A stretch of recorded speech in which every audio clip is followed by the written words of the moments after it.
Alright, ladies and gentlemen, welcome back.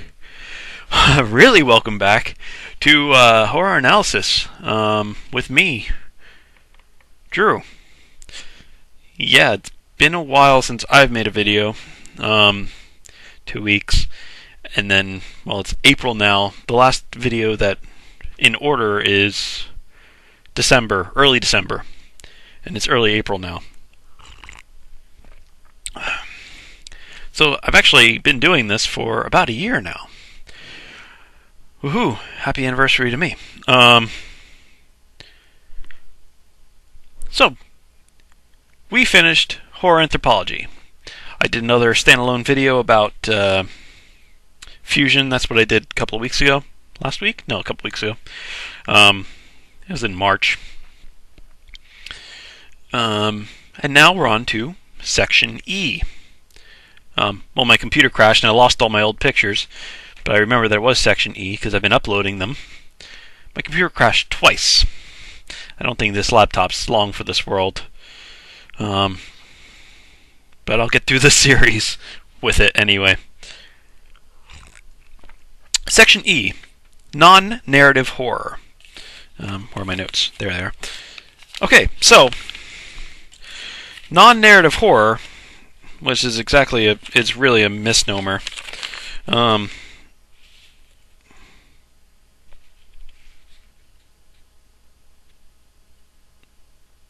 Okay, yeah.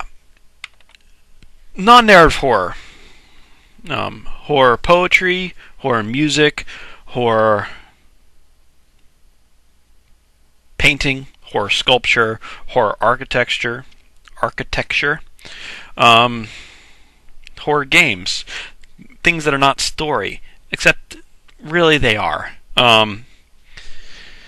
Non-narrative horror. Let's go over what narrative horror would be. Narrative horror is movies, stories, novels, short stories,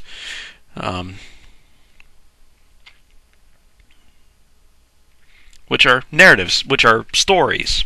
Narrative means story. I think for the most part. I don't know what's the actual dictionary definition of narrative. But anyway, I don't even know if my computer will be able to hold up if I'm looking up things and recording definition. It's going to say story. I know it's going to say story. A narrated account, a story.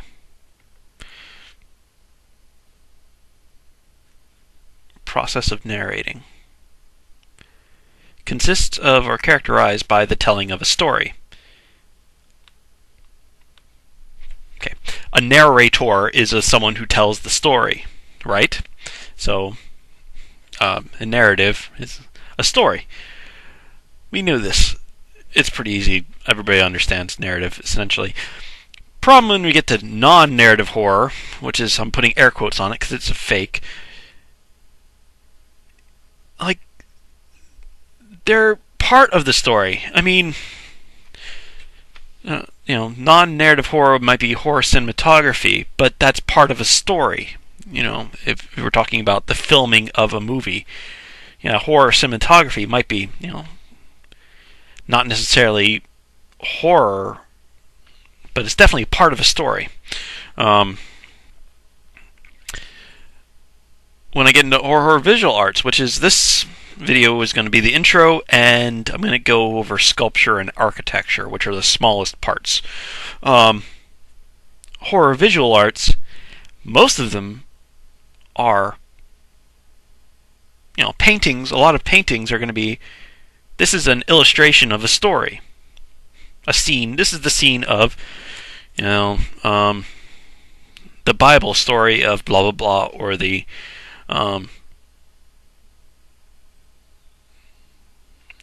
story of so and so. The Renaissance and the whatever big painters that people know. They might have done a scene from a Bible, or they might have done a scene of Zeus and Apollo or whatever. They're doing scenes from stories. It's an illustration. I'm sure they won't like me saying that, but it's true in this sense. When we're talking about what they do that would be characterized as horror, one of the big ones being Judith and Holofernes. I don't know if I'm pronouncing any of that correctly. It's a scene from a biblical story. I had to look up Judith and Holofernes today. And it's not a biblical story, it's a deuterocanonical book. The Book of Judith is not exactly apocrypha, it's not exactly biblical, it's deuterocanonical.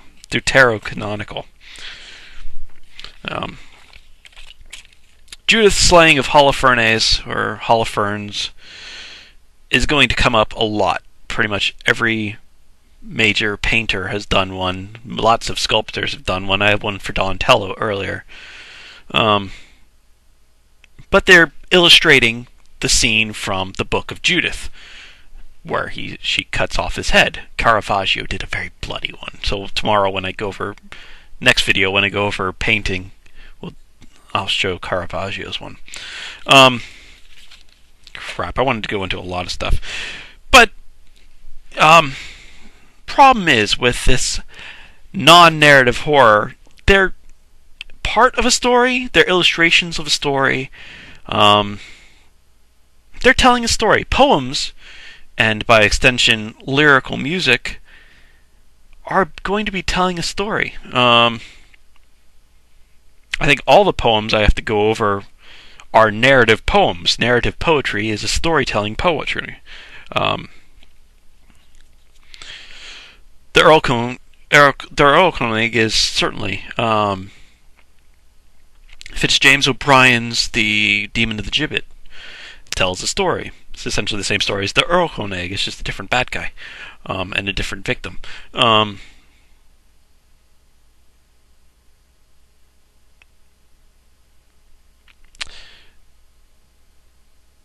Coleridge, The Rime of the Ancient Mariner, or Coleridge, Christabel. Not so much Kubla Khan. I like the second stanza of Kubla Khan, Xanadu, or whatever it's called. The woman wailing for a demon lover. That's not a obvious story. It's just sort of lyrical. But it illustrates not a story that's been written before. Nor has, The Rime of the Ancient Mariner was an original to Coleridge, as far as I know. And so was Christabel. Christabel definitely was. But they're still telling a story. Some of these sculptors from the modern era, these contemporary, like I saw them on Huffington Post, and Huffington Post was saying, hey, these guys are new, check them out, they're creepy. And I was like, okay, I like creepy. But, they're not illustrating a story, but when you look at them, you get a story in your head. It's like, oh, that's really twisted.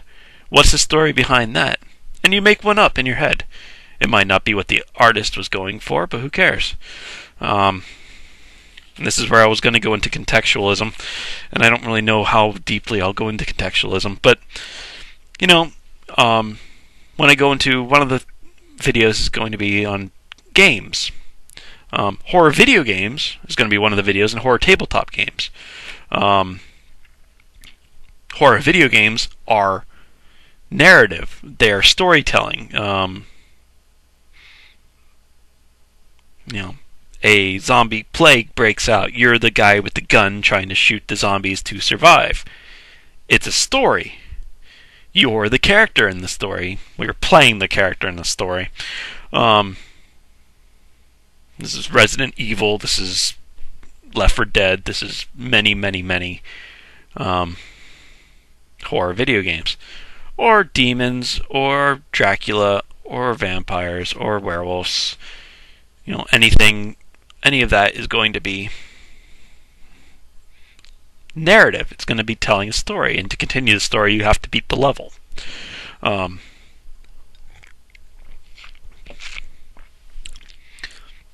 but most people don't think of video games as narrative. Tabletop games, which is going to be another video, they literally call themselves, White Wolf literally calls themselves storytelling games. We'll go over White Wolf as one of the videos as well. And Peter Jackson, who does the Cthulhu, who incorporates into his games Cthulhu. Steven Jackson? Peter Jackson. No, Peter Jackson's the director. What did I say? I'm all confused. Hold on. What is this doing up? Where's Buttercup? Steven Jackson's GURPS incorporates Cthulhu into his games. So horrific, but still storytelling. Songs, music is going to be the same. It's lyrical songs. It's going to be the same thing. Instrumentals. There's a case to be made there that horrific instrumental music isn't storytelling. I don't think I buy that argument. The argument could be made. If someone wants to make that argument convincing, go for it.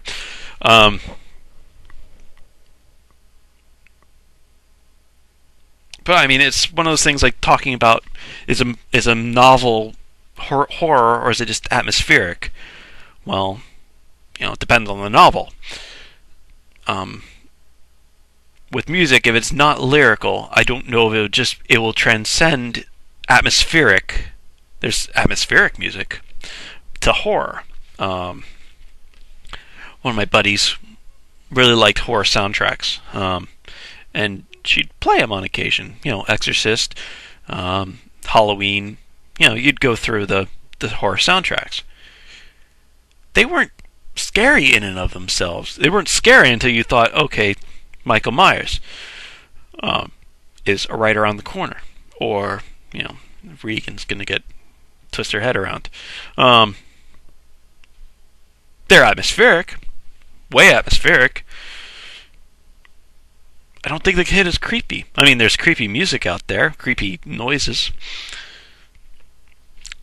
So I don't necessarily buy that non-narrative horror is really non-narrative. I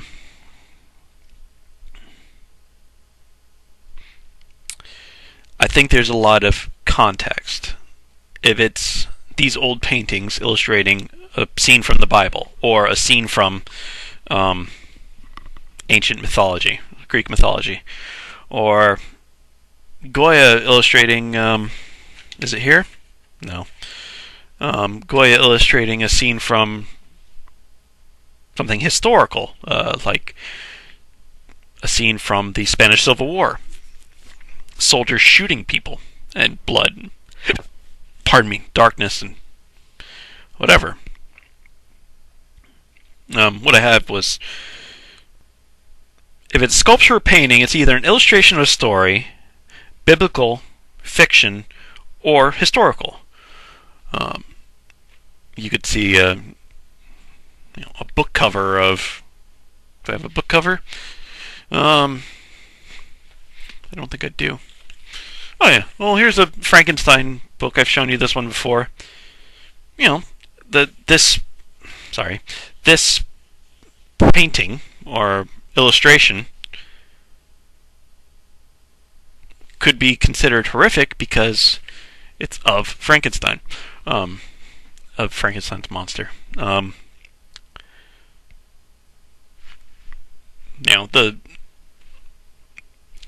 Go to your horror section and look at the covers of any of your horror people. You'll probably see a painting or a depiction of something horrific. But it's narrative because it's illustrating part of a story. Or it could be biblical if it's Judith and Holofernes, where the woman cuts the guy's head off in varying. This is Donatello's, in varying states of varying graphicnesses. God, Caravaggio's pretty graphic. A lot of blood spurting. Had the blood spurting out. It was that scene. The lady from 1632.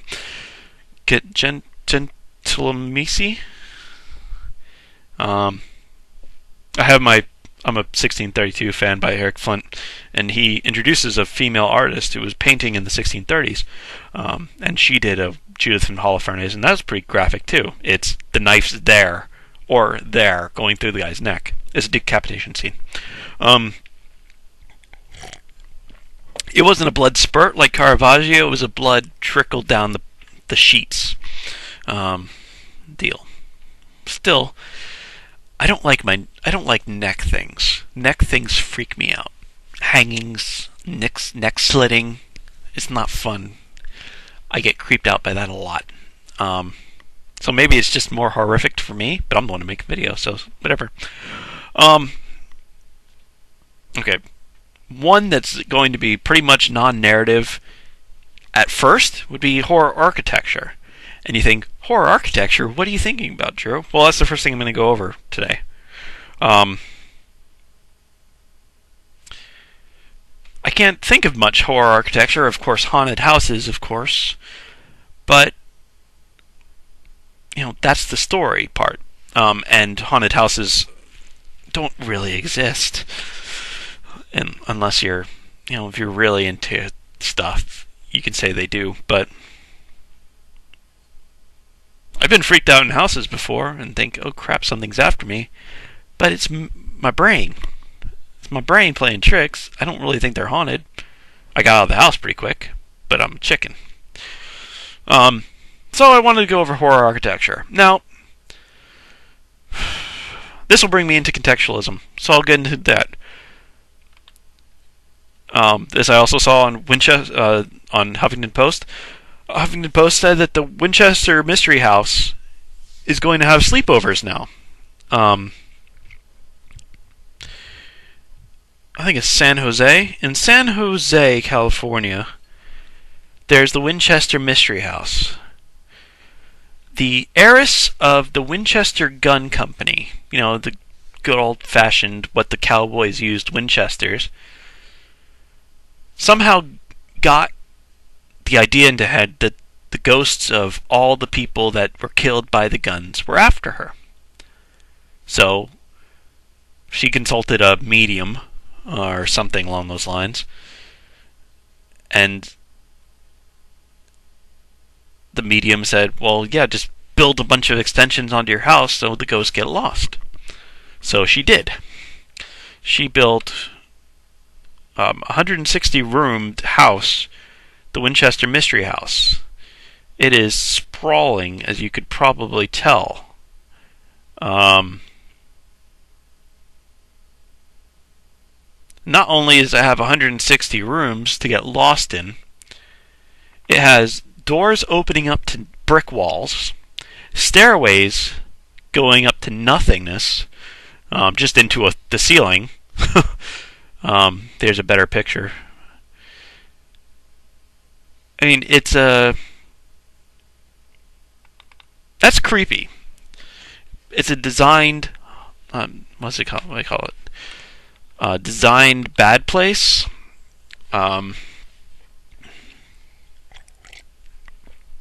If bad place is what the haunted houses are. Again, I'm getting creeped out and I have to check over my shoulder like every 3 seconds. Yeah. So, if bad places are what haunted houses are, or haunted graveyards, haunted subway stations, haunted churches, haunted fill in the blank, hotel rooms, hotels, etc. We went over bad place before. This is a designed one, and not in the House Next Door. What's her name? House Next Door. Who did House Next Door? Luckily, I have Dance Macabre here. Who did House Next Door? 281. Page number 281.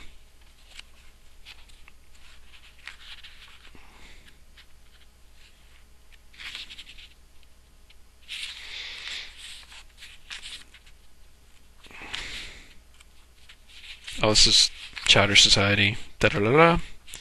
Okay. House Next Door was by...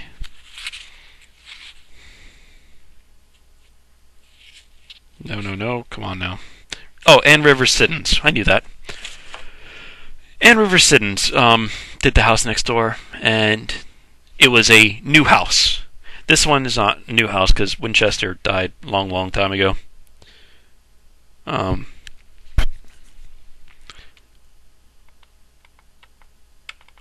Right. So she died a long time ago. Anne Rivers Siddons was a new house. So this one lady was trying to design a house to escape ghosts. Anne Rivers Siddons wrote a book about a house that was built that ended up being haunted right off the mark.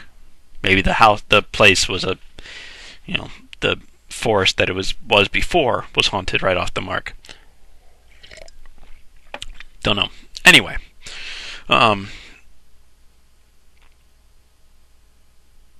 so this one with the stairways to nowhere, the doors opening up into the bricks, and just the sprawling, get lost in rooms, could be considered a bad place.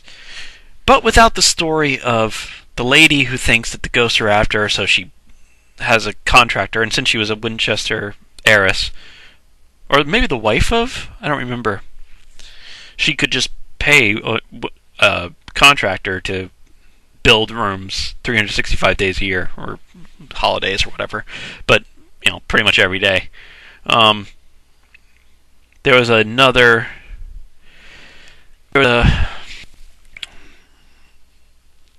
codicil, or an alternate theory. Codicil's not the right word. Alternate theory that she was just building rooms under that pretext to make the company go broke because she didn't like the fact that they're a gun manufacturer. Pardon me. In which case she did succeeded because the company did go broke. And she spent, was it $1 million a year on this? And we're talking way back, so that was a lot of money. I don't remember the full details of the story, but depending on whatever theory it is, it's a creepy place. Is it horror architecture? Oh, who knows? I don't know what the definition of horror architecture would be. But if you have the story of ghosts chasing her and she has to keep building, it becomes kind of horrific. Maybe not a great story. Depending on who's telling it too. I'm not the best, but is it the story that's horror, or is it the house that's horror? I can't say it's the house that's horror by itself. House is weird by itself. In the terms of name some weird houses, that's going to be at the top of the list. But scary houses? I don't know. So the thing is, context. Contextualism is this thing in lots of philosophy. How much context are you going to bring into this? And in art, it gets weird too.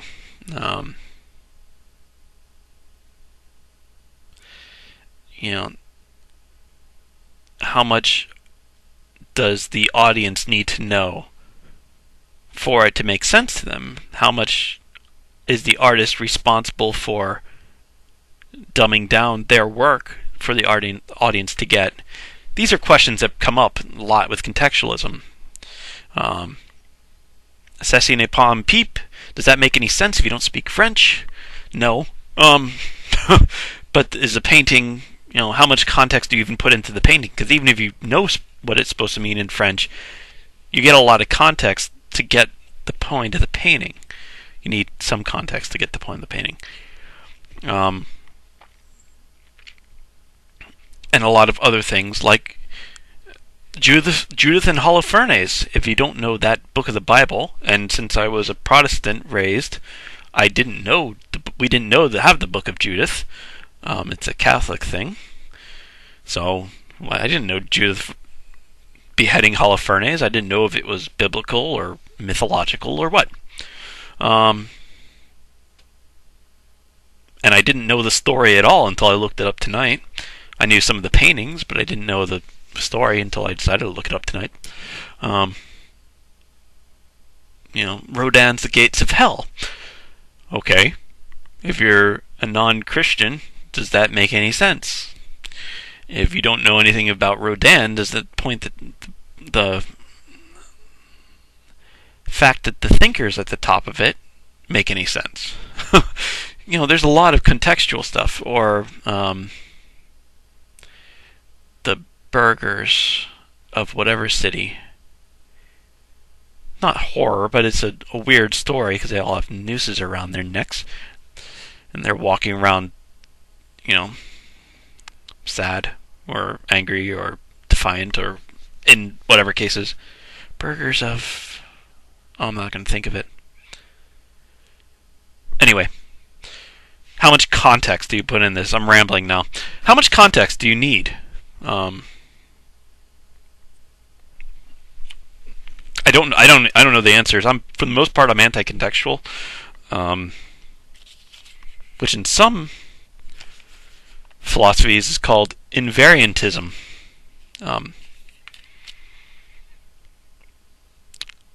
The more, if you need 12 paragraphs of explanation per painting, you're doing something wrong. The artist is doing something wrong. These little placards underneath. I'm going to go on a rant here. These placards underneath, there's the title of the painting next to the painting, and then there's a placard explaining it. Sometimes the placards are like this, and you have a little paragraph of, oh, this is the artist. He was born in whatever time. And this is his depiction of the story of Judith at Holofernes from the Bible. Then you get you get it on that sort of placard, and then you get the placards that are this big. And then this big. And then, you got to read this friggin' essay to understand what the heck this painting is. Well, if you have to read that much and understand that much, there's something lacking in the painting itself. That's all I'm saying.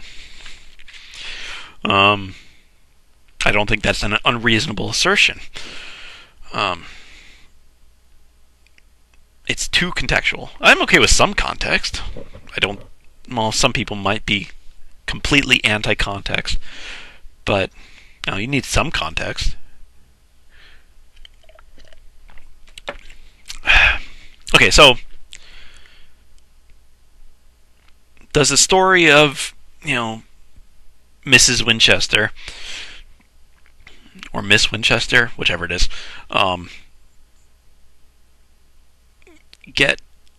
make the thing a horror architecture? Oh, that's a question.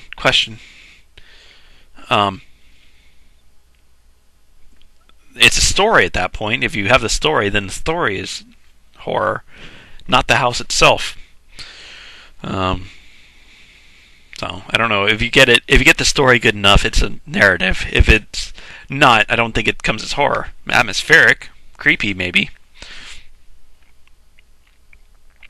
Let's go on to sculpture. The classic sculptures. This is Donatello's Judith and Holofernes. We've been over the story a couple times. There's a pigeon on her head in this picture. That's not part of the sculpture. Donatello didn't design that part.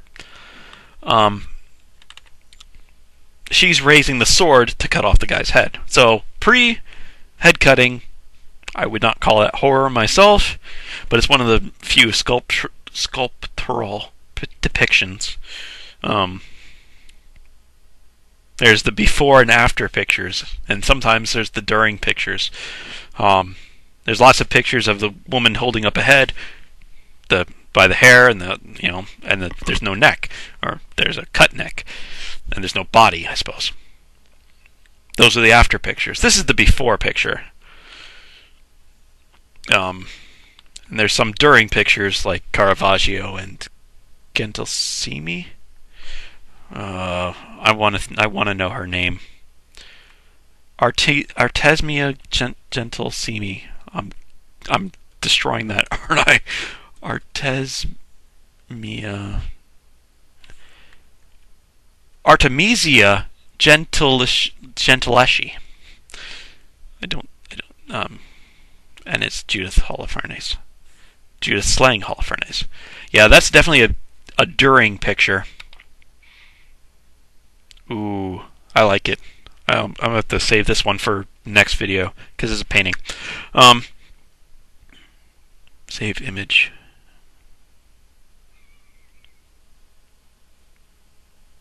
Up. Okay, so save.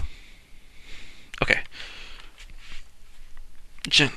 Artemisia gentilissimi or something. Right. But I like that one. So there's the during and the before and after. We got it. That.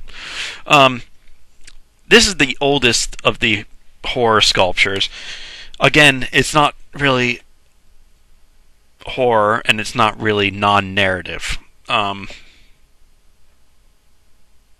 go on to the next most recent, which is 19th/20th century. It's Rodin, one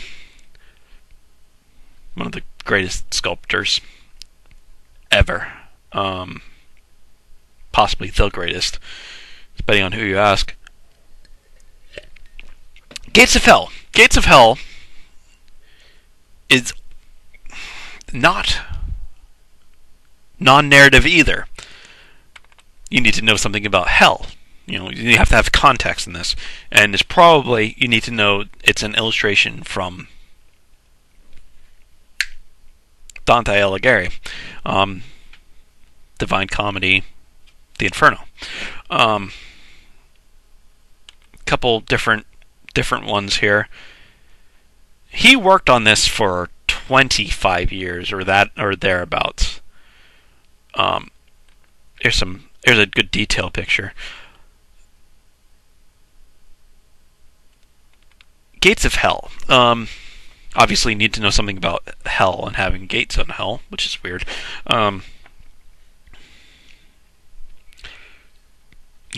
Context is necessary, of course, there. And it's probably better to have the context of Dante Alighieri as well, at which point it's an illustration. It's a 3D illustration. That's what this sculpture is, but yeah. Now the next two don't come from stories. Next two artists, Francesco Albana and Chu Zhuang, if I'm pronouncing either of those correctly. They're both very contemporary, like as in, well, probably 2013 is when they were showing these works. Pardon me. Finish off my water. 2013 is when they're showing these works. And they're not based on any story. But when you look at them, you come up with a story on your own. Or I do, anyway. Maybe I'm wrong. Maybe these are non-narrative horror. Or non-narrative creepiness. I don't say they're horrific. They might be. To some people, they're creepy, but... let's go with Chu Zhuang first. I'll try to put this link in an actual link, if I can figure that one out. Let's see what we got. I forget what the titles are of these. Maybe I'll put them underneath as well. No, that's not a very good picture. That's better. This is a good one. It's decapitated heads or heads of faces. It's a Korean artist, I believe. But some of the faces are sad, and some of the faces are scared and whatnot. They're disquieting, I guess is the proper term for them. Disquieting?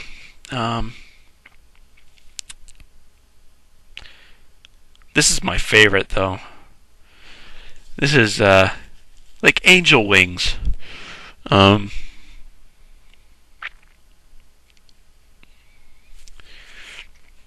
oh shoot, I forgot about Geiger or Giger.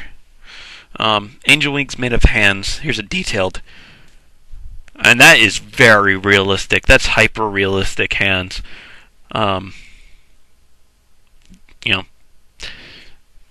non disembodied hands. I forgot about Giger. HR Giger. I don't know how to spell his or pronounce his name. Geiger. H HR Geiger. He's the guy who Hans Rudolf Geiger. He's a surrealist painter, sculptor, and set designer. He was part of the special effects team that won the Academy Award for the best achievement in visual effects for the design work in the film Alien. So, Alien. You know Alien. Is he dead? No, he's still alive. He's 74. Cool. Good for him. He does a lot. I'll go over him tomorrow. I gotta remember to put him on my notes for Giger. Oh, he's on my notes for painting. He's not on my notes for sculpture. He does do 3D sculpture as well. But I forgot about him. Sorry, Giger. Does it say how to pronounce his name on here? Geiger, according to Wikipedia. How well you can trust Wikipedia, but there you go. And then the last guy I want to go over, Francesco Albana, the skin sculptures. And these are kind of disquieting as well. I don't know if they're horrific. It's like sort of a skin going through a cage. Disquieting. That's cool. Oops, I forgot a couple there. Sorry. Like coming out of a tub or a urinal, but it's just the skin. The mouth at the top there, fingers. Is that a navel or a penis? I'm not sure. I like that. And here's a different view of it.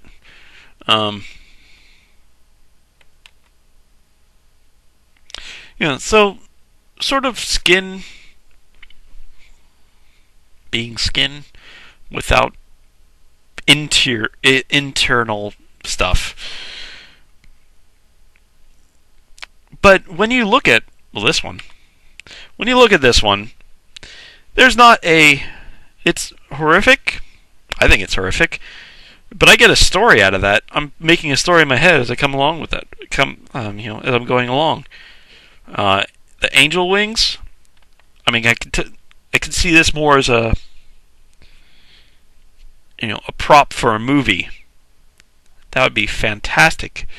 An angel swooping down with these as wings, or a demonic angel swooping down with these as wings. Oh, gotta sit up straight, Drew.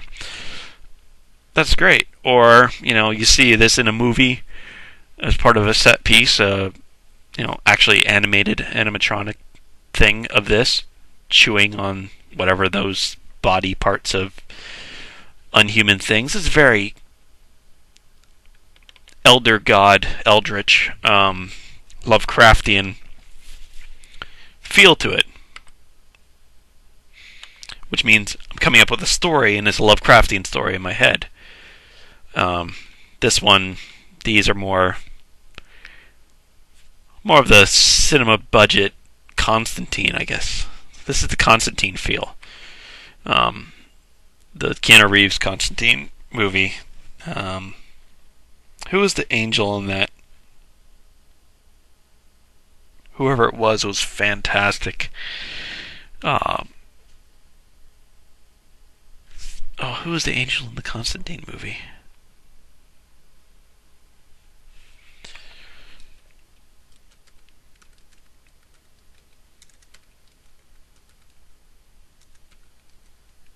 I gotta look it up.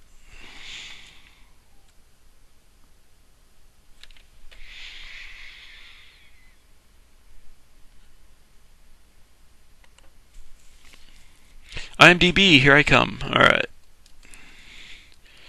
If they did a sequel to Constantine, they could get Chu Zhuang to do it. Tilda Swinton. Of course it was Tilda Swinton. She's fantastic.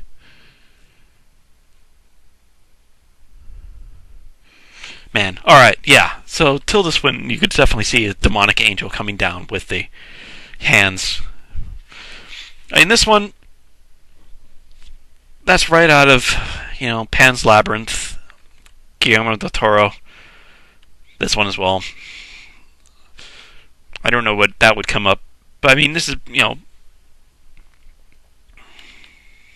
I don't know what that would be. But I don't see it as non-narrative. I see it as, okay, these are set pieces, an illustration of a movie a story that hasn't been made yet. Personally, I could be wrong. I mean, your interpretation of that might not be, but I don't see that as, if there's no story behind it, I don't see it as horrific. This is close, but I'm getting a story behind that because it strikes me as Lovecraftian, and I'm getting context. I think that's as close as you can get to be non-contextual horror, or non-contextual. That is horrific, with no matter what your context is. You have to have the context of what a human skull looks like, and that's definitely cyclopic. And that stuff that he's eating is skinny, but not skin-esque, but not human. Anyway, so folks, hopefully we got started on non-narrative horror. We discussed what narrative stuff is and how I don't really see it as, this non-narrative horror stuff I'm going to go over isn't really non-narrative. Anyway, so 42 minutes. I'm going to call it there. I'll see you next time, guys, on Horror Analysis. We'll continue with Section E, non-narrative horror. My name is Drew. Thanks for watching Horror Analysis. Judith's slaying of Holofernes, or Holofernes, is going to come up a lot. Pretty much every major painter has done one. Lots of sculptors have done one. I had one for Donatello earlier. But they're illustrating the scene from the Book of Judith, where she cuts off his head. Caravaggio did a very bloody one. So tomorrow next video when I go over painting, I'll show Caravaggio's one. Crap, I wanted to go into a lot of stuff. But, problem is with this non-narrative horror, they're part of a story, they're illustrations of a story, they're telling a story. Poems, and by extension, lyrical music, are going to be telling a story. I think all the poems I have to go over are narrative poems. Narrative poetry is a storytelling poetry. The Erlkönig is certainly Fitzjames O'Brien's The Demon of the Gibbet tells a story. It's essentially the same story as the Erlkönig. It's just a different bad guy and a different victim. It's going to say story. I know it's going to say story. A narrated account. A story.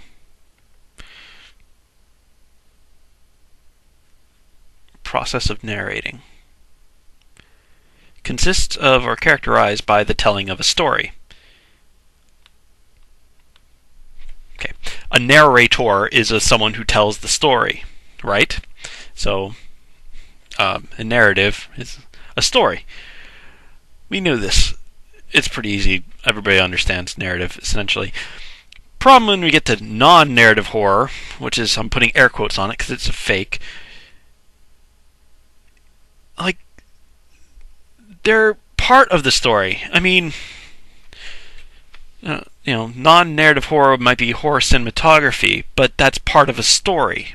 If we're talking about the filming of a movie, horror cinematography might be, not necessarily horror, but it's definitely part of a story. When I get into horror visual arts, which is this video is going to be the intro, and I'm going to go over sculpture and architecture, which are the smallest parts. Horror visual arts, most of them are, paintings. A lot of paintings are going to be, this is an illustration of a story, a scene. This is the scene of, the Bible story of blah blah blah, or the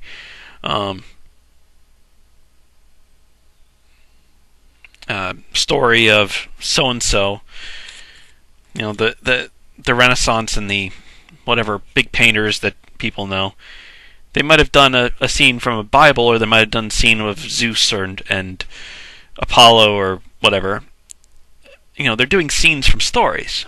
It's an illustration. I'm sure they won't like me saying that, but it's true in this sense. When we're talking about what they do that would be characterized as horror, one of the big ones being Judith and Holofernes. I don't know if I'm pronouncing any of that correctly.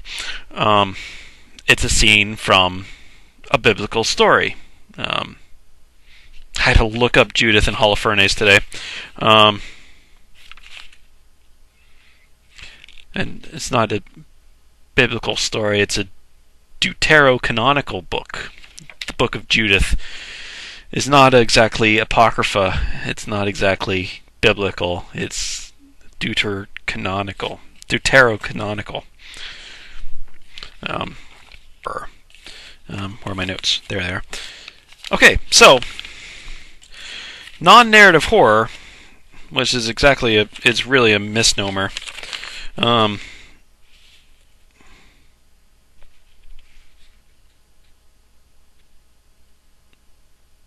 Okay, yeah. Non-narrative horror. Horror poetry, horror music, horror painting, horror sculpture, horror architecture, horror games, things that are not story, except really they are. Non-narrative horror. Let's go over what narrative horror would be. Narrative horror is movies, stories, novels, short stories,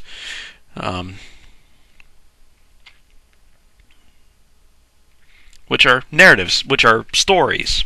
Narrative means story. I think for the most part. I don't know what's the actual dictionary definition of narrative. But anyway, I don't even know if my computer will be able to hold up if I'm looking up things and recording definition.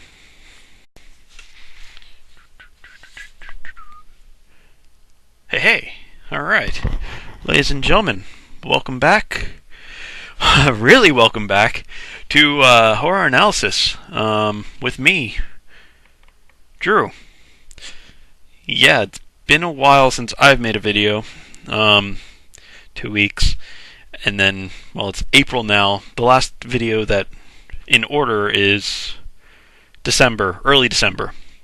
And it's early April now. So I've actually been doing this for about a year now. Woohoo! Happy anniversary to me. So, we finished horror anthropology. I did another standalone video about fusion. That's what I did a couple of weeks ago. Last week? No, a couple of weeks ago. It was in March. And now we're on to Section E.